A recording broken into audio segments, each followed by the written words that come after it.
Friends welcome back to my mini blog અને કેમ છો તમે બધા? આઈ હોપ કે તમે બધા સારા જ હશો.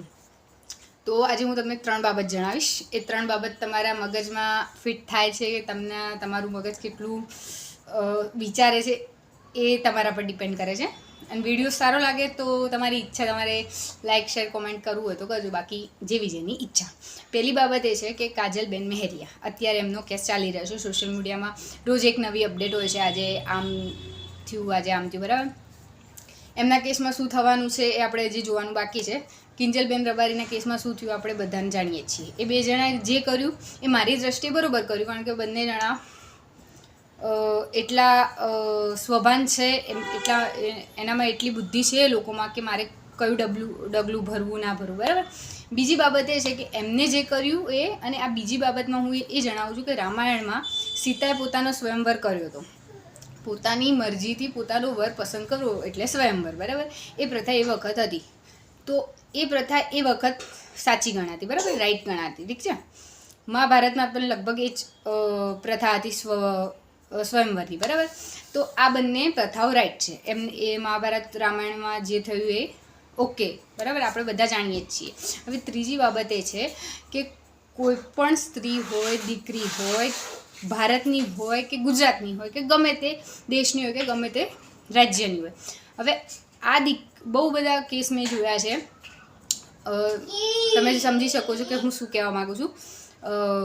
છેતરપિંડીના, સ્ત્રી છેતરપિંડી થાય કે કંઈ બી સ્ત્રી ઉપર કોઈ પણ દુષ્કર્મ આચરાય. કોઈ પણ સ્ત્રી હોય, નાની દીકરી હોય, 4 વર્ષની દીકરી હોય કે 80 વર્ષની ઘરડા ડોસીમાં હોય. હવે જ્યારે આ વસ્તુ થાય છે, કોઈ સ્ત્રી ઉપર દુષ્કર્મ આચરવામાં આવે છે, ત્યારે કોઈ સમાજ, કોઈ કાનૂન, કોઈ જલ્દી એક્શન નથી લેતું.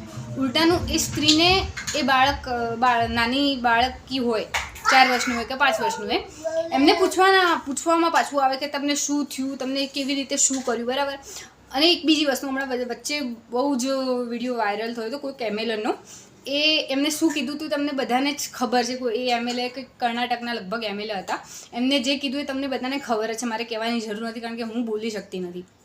તો મારું કહેવું એમ છે શોર્ટમાં કે જ્યારે કોઈ સ્ત્રી ઉપર આ વસ્તુ આચરવામાં આવે છે તો કોઈ સમાજ કે કોઈ નિયમ કાનૂન કેમ એક્શન નથી લેતું? અને કદાચ જે મેરેજ કરે છે, જે કિંજલબેન મહેરિયાએ કર્યું કે કાજલબેન મહેરિયાએ કર્યું કે કિંજલબેન રબારીએ કર્યું, એમના પર જોરદાર એક્શન લેવામાં આવે છે. મારી નાખીશું, કાપી નાખીશું, આમ કરી નાખીશું.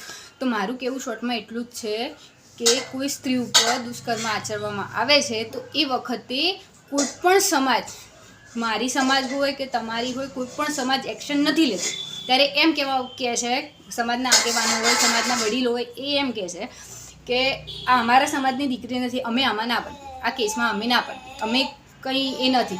અને બધા દિલ્હીમાં મેં જોયું, દિલ્હી મુંબઈમાં જોયું છે, કોઈ પણ દુષ્કર્મ આચરવામાં આવે છે સ્ત્રી ઉપર તો કેન્ડલ લઈને નીકળી પડશે કે ભાઈ તમે ન્યાય અપાવો. અલા, એને તો મારી નંખાય. જેને જે આવું કર્યું હોય ને એને પતાઈ જ દેવરાય, બીજા દેશ જેવો કાનૂન લઈ દેવાય કે આ વસ્તુ થાય ને કે દુષ્કર્મ આચરવામાં આવે ને કોઈ સ્ત્રી ઉપર કે બાળકી ઉપર, 24 કલાકમાં ફાંસી. હવે આ બાબત ઉપર કોઈ ધ્યાન નહીં દોરે, મારા આ વિડીયો ઉપર નહીં દોરે, મને કોઈ વાંધો નથી. હું કોઈ મારા વ્યૂઅર્સ વધારવા માટે કે કોઈ લાઇક વધારવા માટે, શેર વધારવા માટે હું નથી બોલતી. હું એક સ્ત્રી છું એટલે હું બોલું છું, કારણ કે એ બંને જણાએ જે ગાયકોએ કર્યું એ તમને ખોટું લાગે છે, સમાજને ખોટું લાગે છે, એમના સમાજને ખોટું લાગે છે, કાનૂનને ખોટું લાગે છે, બરાબર. એમના કેસમાં એમને મારી નાખવાની, કાપી નાખવાની ધમકી આપવામાં આવે છે.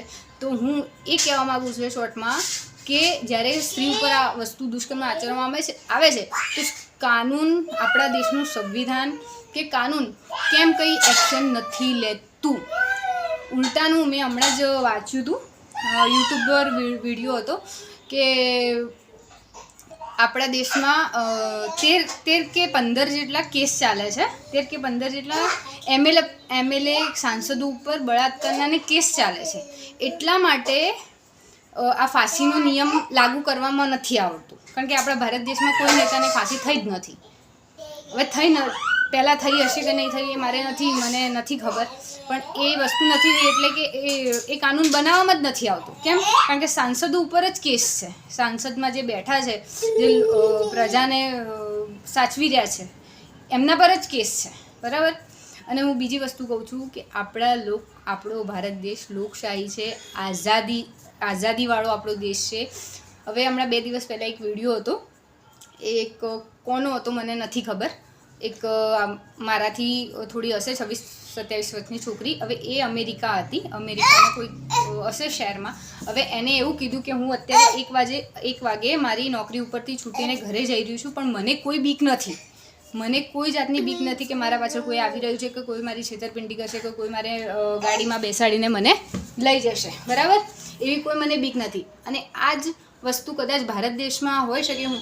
હું મોડી રાતે ઘરે આવું, નોકરીથી હું ઘરે આવતી હોઉં તો મને ડર રહે, તો બીજી છોકરીઓ બહારના દેશમાં જઈને આ વસ્તુ કહી રહી છે, તો આપણા ભારત દેશવાળા ક્યાં જતા રહ્યા છે? મને એ બતાવો, મને કહો તમે લોકો કે ભારત દેશવાળા ક્યાં જતા રહ્યા છે? ઊંઘી રહ્યા છે?